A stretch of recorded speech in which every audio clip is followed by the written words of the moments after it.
Hi everyone, Jamie here with Sweet Pickins. Welcome to my backyard. So I want to show you guys, do you guys remember the planter? There is a video on this planter on our YouTube channel, but do you remember this planter I built out of all these vintage bricks from an old building that was torn down here in the Sparks, Nevada area?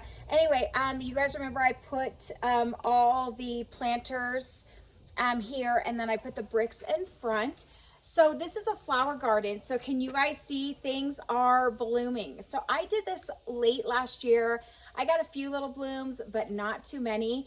So you guys can see everything is starting to grow. Do you see color? I'm so excited. So if you guys don't have a ton of space, I would suggest you get these planters. They're not very expensive. They're about $100 on Amazon, which sounds expensive, but the planter literally, I can't remember how many inches. I think it was 72 inches long. So you guys can see it comes to here, and then it goes all the way past where you guys can see, and then I have a second one here, and then did all these really beautiful bricks. So this is working out so well because I really wanted a cut garden.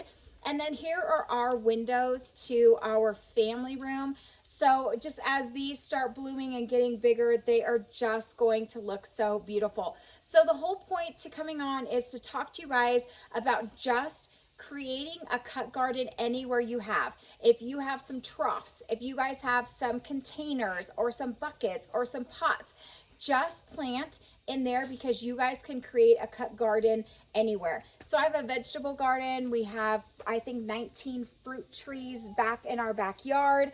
And then I wanted to create a cut garden. So this is one of two of my cut gardens. This is going to be the biggest one, and then I have a really small one, but this one again I created last year. Didn't have enough time to get some flowers in, but I put seeds down. So if you want to cut garden and you haven't done it yet, it's not too late. Just go pick out some seeds and just get them planted. The key is to getting some really good soil, and soil for, you know, raised gardens. That is what you're gonna want. You can, even if you have access to compost, add compost to this. You can see behind me right here, we have a composter. And so we just started our composter this year. And so we don't quite have soil out of there, but I cannot wait to get that really good, yummy, rich soil on the cut garden plus our vegetable garden. So you guys can create this anywhere you like. So do not think that if you don't have space or you don't have a big planter like this, it doesn't mean you have to. You could just do a small pot, do several varieties, and then when it comes time, you can just cut them and create a bouquet out of everything that you have planted. And man, is it rewarding. So guys, thank you so much for joining me on our YouTube channel. Don't forget to like and subscribe to our channel. You can also shop us on our website, shopsweetpickins.com.